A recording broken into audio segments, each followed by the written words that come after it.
Cuán firme cimiento se ha dado a la fe. A través de la Biblia, un análisis de la Biblia libro por libro que le ayudará a crecer espiritualmente. Estos estudios fueron diseñados por el Dr. J. Vernon McGee. Acompáñenos en este fascinante recorrido a través de la Biblia. La palabra de Dios. Dios dirigía la vida de José cuando salió de la cárcel para vivir en el palacio. Dirigía la vida de sus hermanos cuando fueron a Egipto en busca de alimentos y cuando regresaron a su tierra. Y dirige la vida de cada persona que escucha mi voz en este momento. Bienvenido a través de la Biblia, el programa donde conocemos a Dios en su palabra. Soy su anfitrión, Heiel Ortiz. El autobús bíblico nos ha traído a Génesis capítulo 43, donde iniciaremos nuestro recorrido en el día de hoy y terminaremos en el capítulo 44. Así que abróchese los cinturones, póngase cómodo, que estaremos iniciando nuestro estudio bíblico en oración. Padre Celestial, es maravilloso ver en tu palabra vistazos y pinceladas de cómo obras en la historia de tu pueblo. A veces con detalles que no entendemos o que pasamos por alto, pero ahí está tu mano obrando. Ayúdanos a entender estos principios bíblicos para que los podamos poner en práctica en nuestras vidas. En el nombre de Jesús oramos. Amén. Y ahora iniciamos nuestro recorrido bíblico de hoy con las enseñanzas del Dr. McGee en la voz de nuestro maestro Samuel Montoya.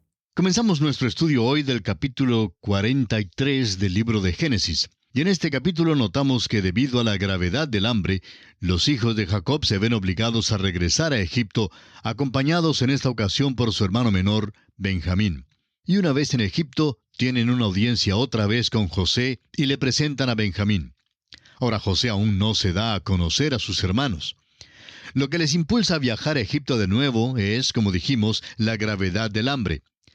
Si se hubiera disminuido el hambre, creemos que Simeón habría tenido que pasar toda su vida en la cárcel en Egipto, o por lo menos hasta cuando su hermano lo pusiera en libertad. Sin duda, este capítulo 43 es otro de los capítulos dramáticos en el libro de Génesis. No conocemos nada que sea tan conmovedor como el encuentro de Benjamín con José. Leamos los primeros 2 versículos de este capítulo 43 de Génesis. El hambre era grande en la tierra, y aconteció que cuando acabaron de comer el trigo que trajeron de Egipto, les dijo su padre, «Volved y comprad para nosotros un poco de alimento». Jacob se daba cuenta que morirían de hambre si no iban a Egipto. En el versículo 3 vemos que Judá es quien responde a su padre. Respondió Judá diciendo, «Aquel varón nos protestó con ánimo resuelto, diciendo, «No veréis mi rostro si no traéis a vuestro hermano con vosotros». Al decir aquel varón, Judá por supuesto se refiere a su hermano José, aunque ellos mismos no lo sabían todavía. Pero Judá continúa hablando en esta misma porción bíblica y dice en los versículos 4 y 5 de este capítulo 43 de Génesis, «Si enviares a nuestro hermano con nosotros, descenderemos y te compraremos alimento. Pero si no le enviares, no descenderemos, porque aquel varón nos dijo, no veréis mi rostro si no traéis a vuestro hermano con vosotros». José les había dado una orden y ellos la entendían muy bien. O llevaban a Benjamín o no iban. Era así de sencillo. Ahora el pobre Jacob está realmente frustrado, como lo vemos en los versículos 6 y 7 de este capítulo 43 de Génesis. Dijo entonces Israel, «¿Por qué me hicisteis tanto mal, declarando al varón que teníais otro hermano?» Y ellos respondieron, «Aquel varón nos preguntó expresamente por nosotros y por nuestra familia, diciendo, ¿vive aún vuestro padre? ¿Tenéis otro hermano?» Y le declaramos conforme a estas palabras. ¿Acaso podíamos saber que él nos diría, «Haced venir a vuestro hermano»? Jacob no se daba cuenta que ya José lo sabía todo, y así expresó su deseo de que sus hijos hubieran guardado silencio en cuanto a Benjamín. Los hermanos realmente eran muy razonables en su contestación a su padre. Y dijeron que no había sido su intención declararlo todo, pero que el varón egipcio había seguido indagándoles. José quería obtener su información y no dejaría de indagarles hasta cuando la obtuviera. Nosotros bien sabemos eso. Leamos entonces los versículos 8 al 10 de Génesis capítulo 43. Entonces Judá dijo a Israel su padre: envía al joven conmigo, y nos levantaremos e iremos, a fin de que vivamos y no muramos nosotros, y tú y nuestros niños. Yo te respondo por él, a mí me pedirás cuenta. Si yo no te lo vuelvo a traer, y si no lo pongo delante de ti, seré para ti el culpable para siempre. Pues si no nos hubiéramos detenido, ciertamente hubiéramos ya vuelto 2 veces. Vemos pues que Judá promete salir como fiador de Benjamín. Amigo oyente, usted y yo tenemos un fiador hoy día, Jesucristo, quien procedió precisamente de la tribu de Judá. El Señor Jesús tomó aquel puesto y llegó a constituirse en mi fiador. Tomó el lugar mío y mi condena. A mí no me era posible cumplir los requisitos de Dios. Yo no podía satisfacer las normas suyas. No podía llegar a su nivel. Pero el Señor Jesús intervino y llegó a constituirse en mi fiador, dando su vida por mí. ¿Qué cuadro tenemos aquí, amigo oyente? Judá le dice al padre que ya pudieron haber estado de vuelta si Jacob hubiera dejado que salieran de inmediato. Leamos ahora los versículos 11 al 14. Entonces Israel su padre les respondió: pues que así es, hacedlo. Tomad de lo mejor de la tierra en vuestros sacos, y llevad a aquel varón un presente, un poco de bálsamo, un poco de miel, aromas y mirra, nueces y almendras. Note usted que lo que le faltaba era grano, le faltaba pan, el sostén de la vida. Al parecer tenían miel y especies. Así pues, Jacob dice que deben llevar al hombre algún regalo. Vamos a halagarlo, eso es lo que realmente quiere decir con el regalo. Sigamos leyendo ahora desde el versículo 12. Y tomad en vuestras manos doble cantidad de dinero, y llevad en vuestra mano el dinero vuelto en las bocas de vuestros costales. Quizá fue equivocación. Tomad también a vuestro hermano, y levantaos, y volved a aquel varón. Y el Dios omnipotente os dé misericordia delante de aquel varón, y os suelte al otro vuestro hermano, y a este Benjamín. Y si he de ser privado de mis hijos, séalo. Jacob pues tuvo que abandonar a Benjamín y dejar que acompañara a los otros hermanos. Ahora el versículo 15 dice: entonces tomaron aquellos varones el presente y tomaron en su mano doble cantidad de dinero y a Benjamín, y se levantaron y descendieron a Egipto y se presentaron delante de José. Este es un momento dramático. Notemos que no son 10 u 11, sino todos los 12 hijos que se reúnen ahora. Leamos el versículo 16. Y vio José a Benjamín con ellos, y dijo al mayordomo de su casa: lleva a casa a esos hombres y degüella una res y prepárala, pues estos hombres comerán conmigo al mediodía. Quizá podemos preguntarnos, ¿por qué José los invitó a su casa? Bueno, creemos que el motivo es muy obvio. No quería identificarse públicamente como hermano de ellos. Era un asunto personal. Notemos entonces que, según el versículo 17, e hizo el hombre como José dijo, y llevó a los hombres a casa de José. Ahora el versículo 18 refleja la situación tensa que vivían los hermanos de José. Entonces aquellos hombres tuvieron temor cuando fueron llevados a casa de José, y decían: por el dinero que fue devuelto en nuestros costales la primera vez, nos han traído aquí, para tendernos lazo y atacarnos y tomarnos por siervos a nosotros y a nuestros asnos. Estos hombres ahora sí que estaban aterrorizados. No podían imaginarse que él los convidaba a su casa para bien. Los había tratado tan ásperamente antes, y ahora los convida al almuerzo en su propia casa. De nuevo, hay algo aquí que, bajo circunstancias ordinarias, hubiera sido algo de qué jactarse. Amigo oyente, ¿no se jactaría usted si el presidente de su país le hubiera convidado a su casa para cenar con él? Seguramente usted lo consideraría un honor y privilegio maravilloso. Sin embargo, para estos hombres, tal invitación no les produjo ningún gozo. Y es que tenían un complejo de culpabilidad. Se sienten culpables con respecto a todo lo que les pasa porque ellos son los que vendieron a su hermano. La culpabilidad hace que el gozo se vuelva en miseria. En su temor se preguntan y comienzan a especular: ¿será posible que este hombre quiera hacernos esclavos por causa del dinero que se hallaba en los sacos? Bueno, ellos realmente no habían titubeado cuando decidieron vender a José como esclavo a la tierra de Egipto. Notemos ahora en los versículos 19 al 21 lo siguiente. Y se acercaron al mayordomo de la casa de José, y le hablaron a la entrada de la casa, y dijeron, «Ay, Señor nuestro, nosotros en realidad de verdad descendimos al principio a comprar alimentos. Y aconteció que cuando llegamos al mesón y abrimos nuestros costales, he aquí el dinero de cada uno estaba en la boca de su costal, nuestro dinero en su justo peso, y lo hemos vuelto a traer con nosotros». Note usted que empiezan a disculparse. Aún se lo cuentan a este hombre, quien evidentemente era un oficial. Leamos el versículo 22. «Hemos también traído en nuestras manos otro dinero para comprar alimentos. Nosotros no sabemos quién haya puesto nuestro dinero en nuestros costales». Este oficial aparentemente había recibido instrucciones sobre cómo responder, pues en el versículo 23 dice, «Él les respondió, paz a vosotros, no temáis. Vuestro Dios y el Dios de vuestro Padre os dio el tesoro en vuestros costales. Yo recibí vuestro dinero». Y sacó a Simeón a ellos. Evidentemente el oficial había llegado a un conocimiento del Dios vivo y verdadero por medio del testimonio de José.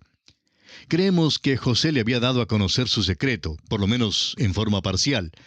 Cuando el hombre les dijo que él recibió el dinero, creemos que los aterrorizó aún más. Veamos el versículo 24.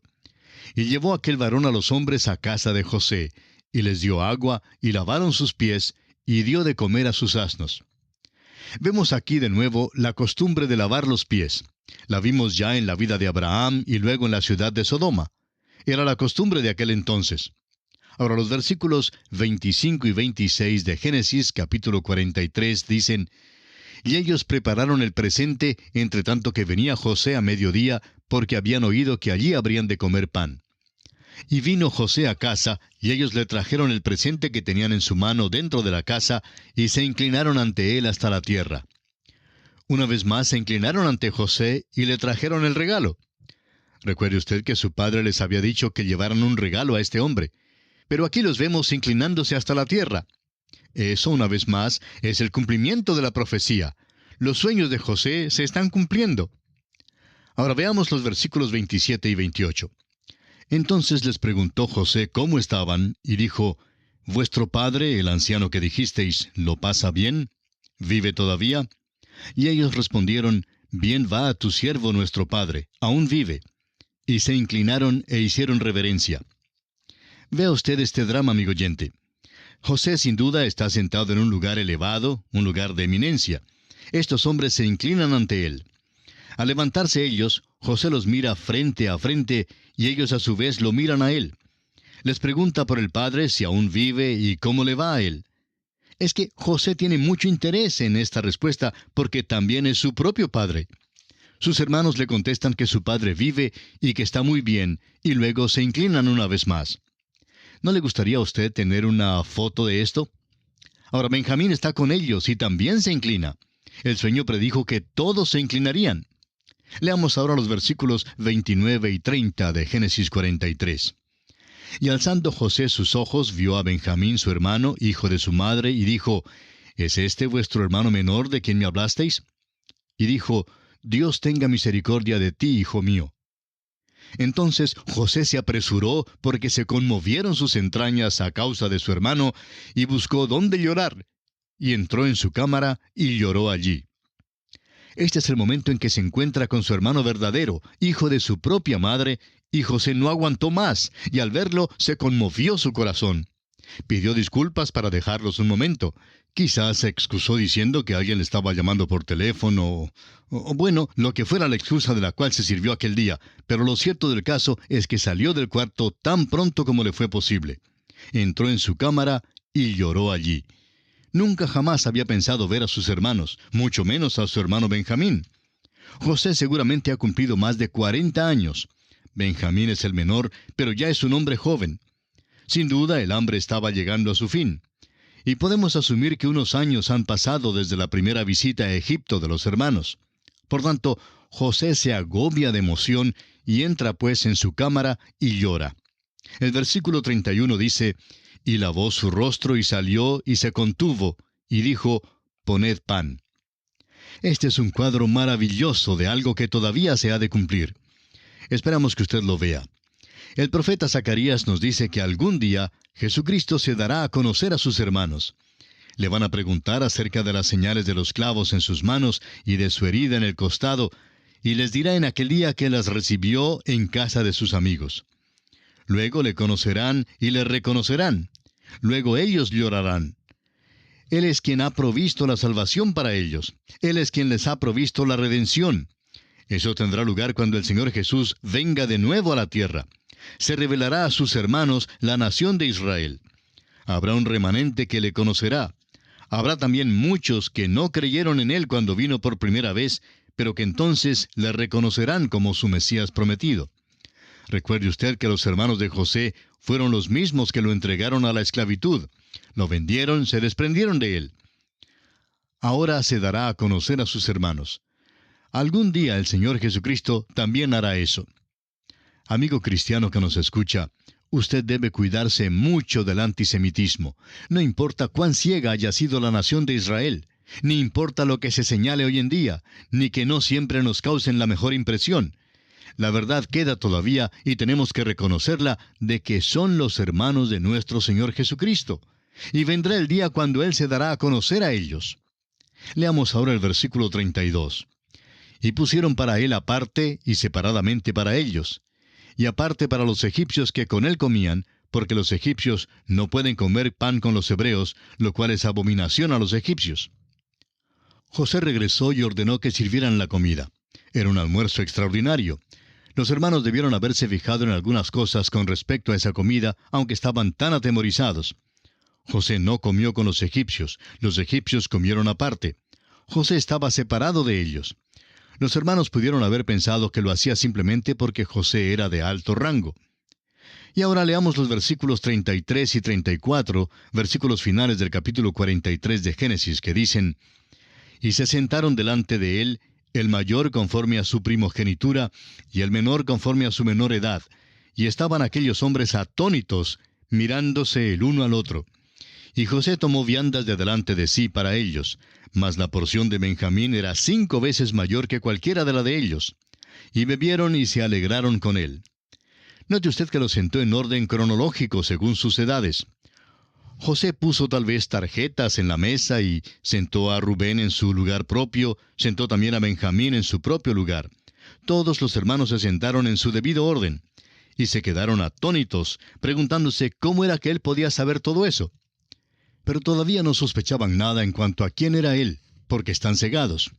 Note usted también que era él quien servía los platos, y de nuevo no pudo refrenarse de mostrar sus sentimientos, su afecto por su propio hermano Benjamín, y le sirvió 5 veces más que a los demás. El joven había pasado hambre, y esta era la primera comida de la cual se gozaba en mucho tiempo. El versículo 34 concluye diciendo: Y bebieron y se alegraron con él. Fue una ocasión verdaderamente gloriosa, y asimismo será también un día glorioso cuando Cristo se revele a sus hermanos. De esta manera, amigo oyente, concluimos nuestro estudio del capítulo 43 del libro de Génesis. Ahora, en el capítulo 44, José despide a sus hermanos con los costales llenos de trigo, habiendo incluido su propia copa de plata en el costal de Benjamín. Envía luego al mayordomo a buscarlos, acusándolos de robar la copa. La copa es encontrada en el costal de Benjamín, y Judá procede a interceder elocuentemente por la vida de Benjamín. Una vez más tenemos aquí un capítulo dramático y maravilloso. José tiene otra cosa preparada en secreto cuando despide a sus hermanos con el trigo. Y es el examinar a sus hermanos con respecto a su afecto y amor para con Benjamín y su padre. No olvidemos que lo habían vendido a él como esclavo. Ahora José se preguntaría: ¿habrán cambiado de corazón? ¿Habría uno entre ellos que estuviera dispuesto a sacrificarse por su hermano? Le era necesario satisfacerse en cuanto a esto antes de darse a conocer a sus hermanos. La prueba que usa aquí le daría la evidencia absoluta de que sus hermanos no repetirían el episodio que él había experimentado antes en sus manos. Judá se constituye en vocero del grupo, y aquí se ve algo maravilloso. Está dispuesto a tomar el lugar de Benjamín, y su defensa elocuente a favor de Benjamín es uno de los pasajes más conmovedores en la Biblia. Leamos este relato en Génesis capítulo 44. Vamos a leer los versículos 1 al 7. Mandó José al mayordomo de su casa, diciendo: Llena de alimento los costales de estos varones cuanto puedan llevar, y pon el dinero de cada uno en la boca de su costal. y pondrás mi copa, la copa de plata, en la boca del costal del menor con el dinero de su trigo. Y él hizo como dijo José. Venida la mañana, los hombres fueron despedidos con sus asnos. Habiendo ellos salido de la ciudad de la que aún no se habían alejado, dijo José a su mayordomo, levántate y sigue a esos hombres, y cuando los alcances diles, ¿por qué habéis vuelto mal por bien? ¿Por qué habéis robado mi copa de plata? ¿No es esta en la que bebe mi señor y por la que suele adivinar? Habéis hecho mal en lo que hicisteis. Cuando él los alcanzó, les dijo estas palabras, y ellos respondieron, ¿por qué dice nuestro señor tales cosas? Nunca tal hagan tus siervos. Vemos aquí que José se despide de sus hermanos y que ellos empiezan su viaje de regreso pensando que todo marcha bien. No tienen ninguna idea de que la copa de José esté en el costal de Benjamín. Al alejarse un poco de la ciudad, una compañía los alcanza. Los acusan de robar la copa de José. Y añaden que José utilizaba esta copa para adivinar. Recordemos que José era profeta y que le era posible predecir el futuro. Sabemos que esto es verdad porque interpretó él mismo los sueños del jefe de los panaderos y del jefe de los coperos y aún del mismo faraón. Puede ser que haya usado esta copa para adivinar, o quizá el mayordomo creía que la usaba con este fin. Pero debemos comprender que su don de la profecía era un don que procedía de Dios, es decir, un don que Dios le había dado, y que esto era antes de que estuviera escrita cualquier revelación o profecía bíblica. Nunca debemos coger una taza y estudiar las hojas del té, ni debemos contemplar el horóscopo con el cual se involucran tantas personas. Es una tontería absoluta y una trampa diabólica. Eso revela la triste condición espiritual de las personas que hoy en día acuden a tal tipo de cosa. Pero José tenía un don y no estaba en la copa. Su don procedía de Dios. Y aquí tenemos que detenernos por esta oportunidad, amigo oyente, para continuar con esta interesantísima historia en nuestro próximo programa. Será pues, hasta nuestro próximo programa, amigo oyente, es nuestra oración que el Señor le bendiga. Gracias al maestro Samuel Montoya por guiarnos y dirigirnos en el estudio bíblico de hoy. En nuestro próximo programa, el autobús bíblico seguirá su recorrido por el capítulo 44 y seguiremos avanzando. Le invito a que lea este capítulo y los capítulos siguientes antes de escuchar el programa para que esté familiarizado con lo que estaremos estudiando. Si usted se perdió algún episodio en nuestro estudio en Génesis, o si desea compartir con otros lo que estamos estudiando, solo debe visitar a través de la Biblia.org/escuchar. A través de la Biblia.org/escuchar, donde usted encontrará enlaces directos a las diferentes plataformas en las cuales puede escuchar nuevamente el programa o compartir el programa con otros. Le recuerdo el sitio web nuevamente, a través de la Biblia.org/escuchar. Ayúdenos a llevar la palabra entera al mundo entero, compartiendo con otros el estudio bíblico de la palabra de Dios. Agradecemos que nos acompañara en el estudio de hoy. Le invitamos a que visite nuestro sitio en internet a través de la Biblia.org. Ahí puede suscribirse para recibir las notas y bosquejos de lo que estamos estudiando y noticias del ministerio. También encontrará la variedad de libros y materiales gratuitos que tenemos para usted. El sitio es a través de la Biblia.org. Todo lo que hacemos es posible gracias al Señor y a personas como usted que se unen a nosotros en la obra de llevar la palabra entera al mundo entero. A través de la Biblia es una producción de Radio Transmundial.